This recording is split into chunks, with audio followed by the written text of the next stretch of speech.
EH education centre में आपका स्वागत है। दोस्तों, आज हम लोग इलेक्ट्रोहोम्योपैथी मटेरिया मेडिका के एंजेटिको ग्रुप के कंपैरिजन समझेंगे कि हम लोग A1, A2, A3 का इस्तेमाल कैसे किया जाता है।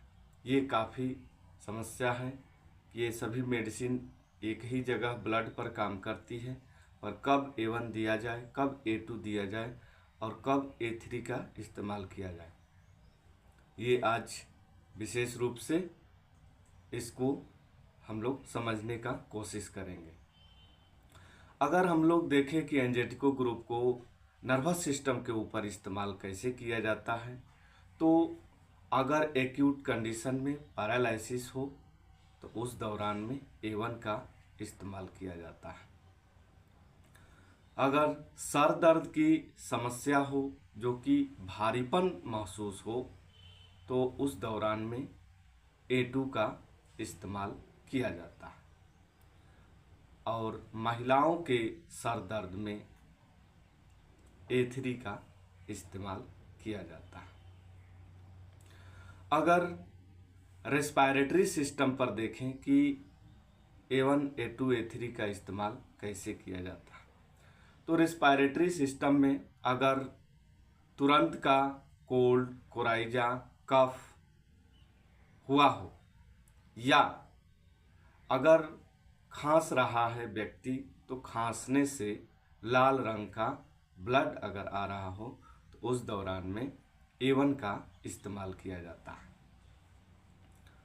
वही अगर खांसी काफ़ी दिनों से हो, ड्राई कफ हो, खांसते खांसते व्यक्ति परेशान हो जा रहा हो, जो आजकल के समय में ज़्यादा से ज़्यादा अगर इस्तेमाल किया जाए रेस्पिरेटरी में, तो A2 का लक्षण ज़्यादा आ रहा है, क्योंकि व्यक्ति को सूखी खांसी हो रही है और खांसते खांसते परेशान हो जा रहा है। और कभी कभी ये भी देखा जाता है जब पुरानी खांसी हो जाती है तो उसमें कभी कभी हल्का जो है मटमैला रंग का ब्लड भी आ जाता है। तो ऐसे कंडीशनों में A2 का इस्तेमाल करने से तुरंत ही खांसी में लाभ मिलता है।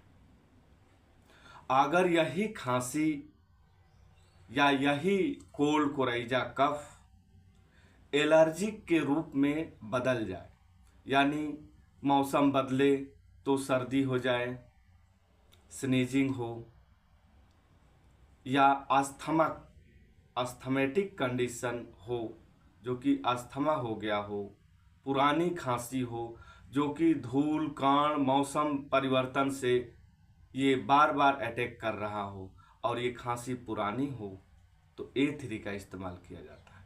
और एक जगह और सबसे ज़्यादा इस्तेमाल किया जाता है जब खांसी महिलाओं में हो तो A3 का ही इस्तेमाल करें।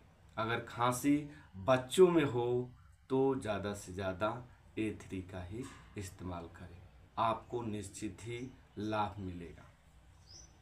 अगर देखा जाए कि डाइजेस्टिव सिस्टम में A1, A2, A3 का इस्तेमाल कैसे किया जाता है, तो अगर व्यक्ति अभी कहीं गया है, पार्टी का खाना खाया है और ज़्यादा खाना खाने से या असमय खाना खाने से पेट में इंडाइजेशन हो गया, गैस बन गया, कॉन्स्टिपेशन हो गया या पेट से समस्या पैदा हो गई, तो उस दौरान में A1 का इस्तेमाल किया जाता है।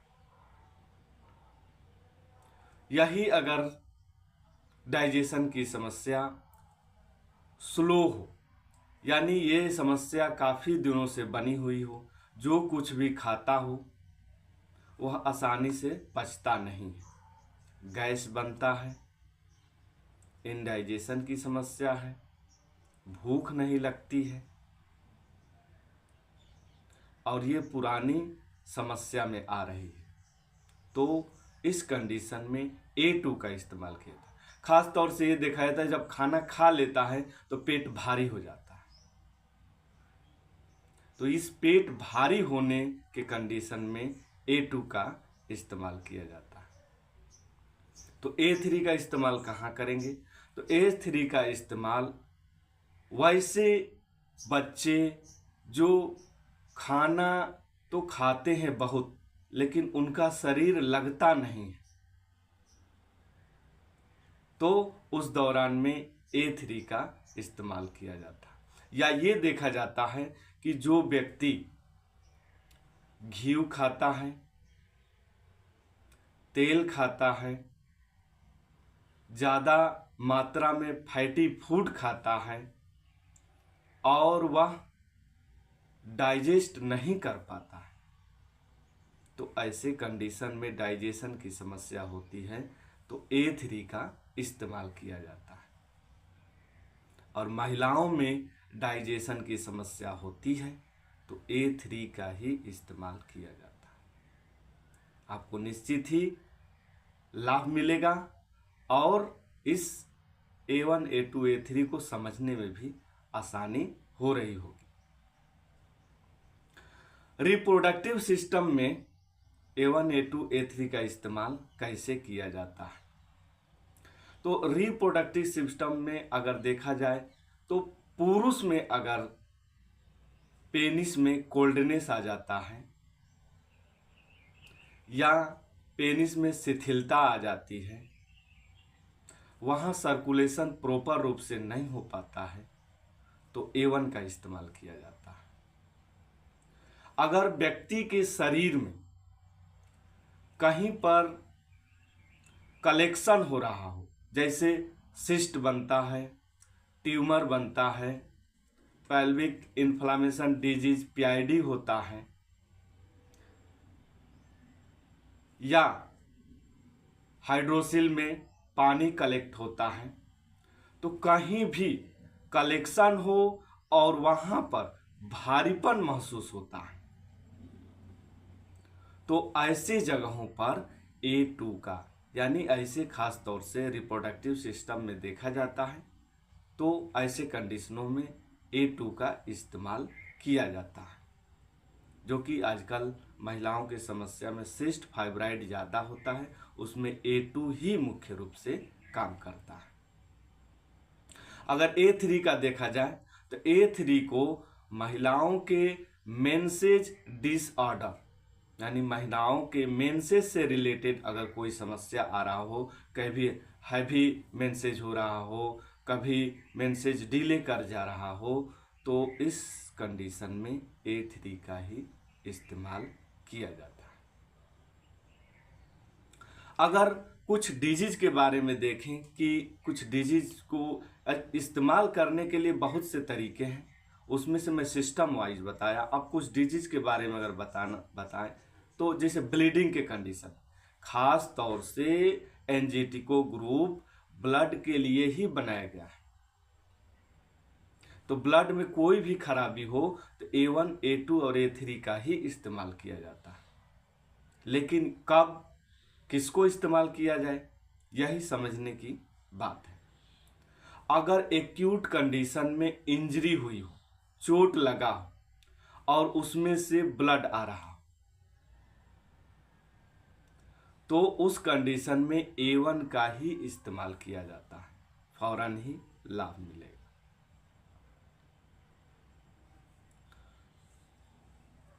अगर A2 का देखा जाए तो पुराना जख्म हो, पुराना घाव हो, अल्सर हो,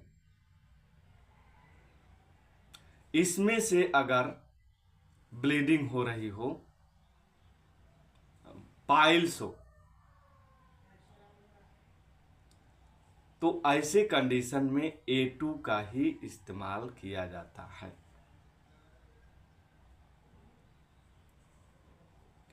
और महिलाओं के ब्लीडिंग में A3 का ही इस्तेमाल किया जाता है। वैसे ही अगर हम देखें कि गैस में A1, A2, A3 का इस्तेमाल कैसे किया जाता है,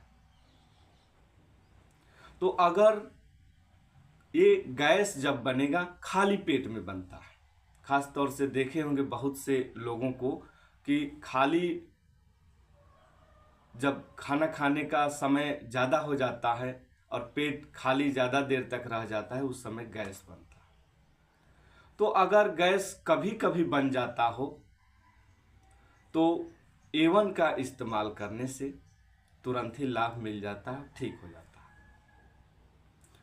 और यही गैस की समस्या पुरानी हो, इससे माइग्रेन की भी समस्या आ जाती है, या इससे व्यक्ति को परेशानी होती है कि जब भी कुछ देर खाना खाने के बाद जब गैप ज़्यादा हो जाता है तो पेट में पूरा गैस भर जाता है और वो गैस निकलता नहीं, ना ही नीचे से पास होता है ना ही ऊपर से पास होता है।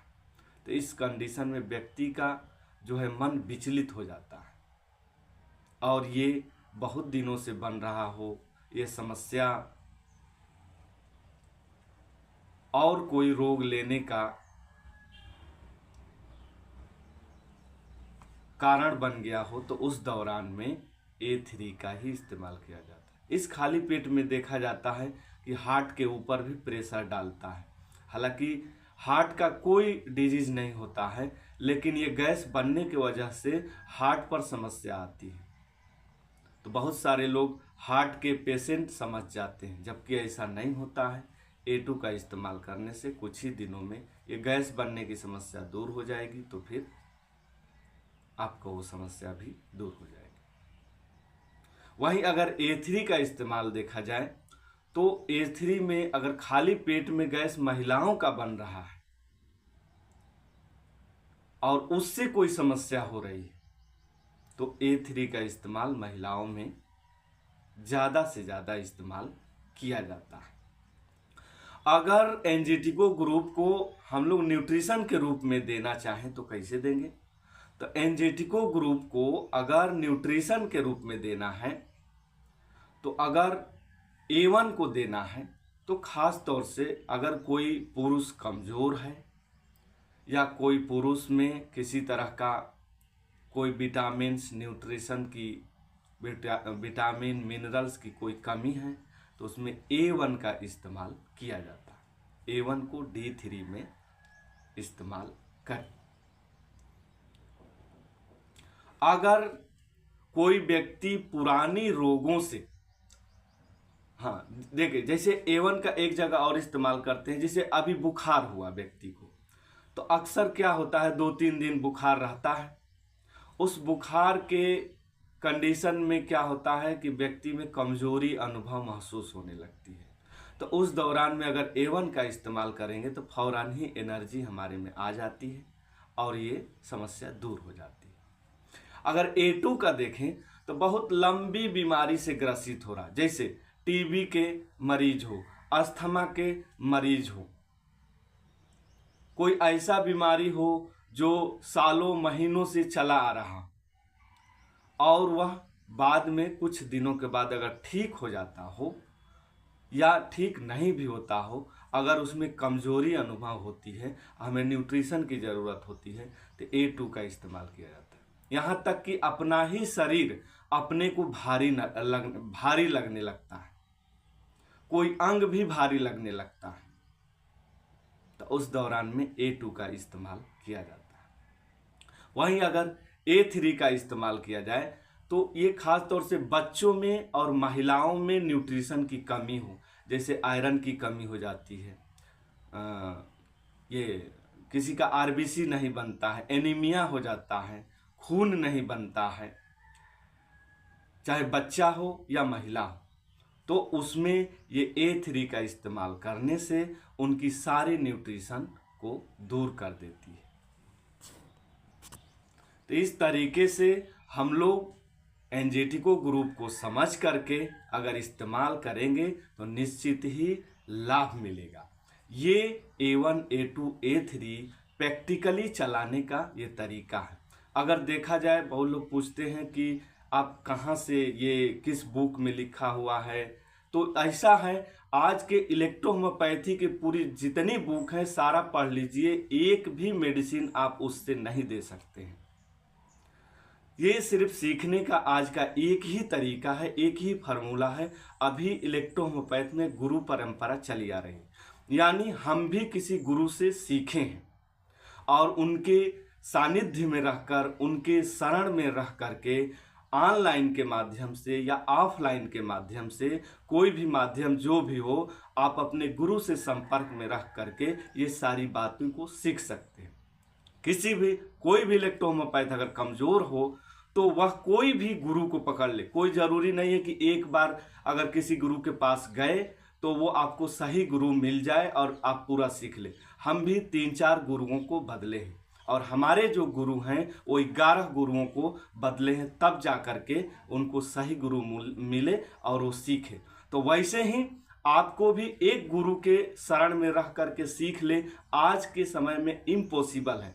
इसलिए इलेक्ट्रोहोम्योपैथी सीखना है तो गुरु परंपरा में ही आज के डेट में सीखा जाता है। कहीं बुक में न लिखा गया है, ना अभी लिखने की कोई परंपरा चली आ रही है। इसलिए बुक के भरोसे आप सीखना चाहें तो इम्पॉसिबल है, इलेक्ट्रोहोम्योपैथ में खास तौर से। इसलिए आप भी कहीं पर भी आसपास कोई भी आपके गुरु हो उनको मानिए और उनसे सीखिए। नहीं सीख पा रहे हैं, कोई अच्छा गुरु हो ऑनलाइन में देखिए, अगर कोई मिल जाता है ऑनलाइन उनसे संपर्क कीजिए। उनका जो चार्ज होगा उनको जो है गुरुदान दीजिए और सीखिए, निश्चित ही आपको लाभ मिलेगा। अन्यथा इलेक्ट्रोहोम्योपैथ में ऐसे प्रैक्टिस नहीं किया जा सकता है और न ही यूट्यूब पर के कोई शिक्षा का माध्यम बना करके देख करके नहीं प्रैक्टिस कर सकते हैं। इसलिए इस बात को आप लोग ध्यान दें और जो है लाभ उठाएं। धन्यवाद।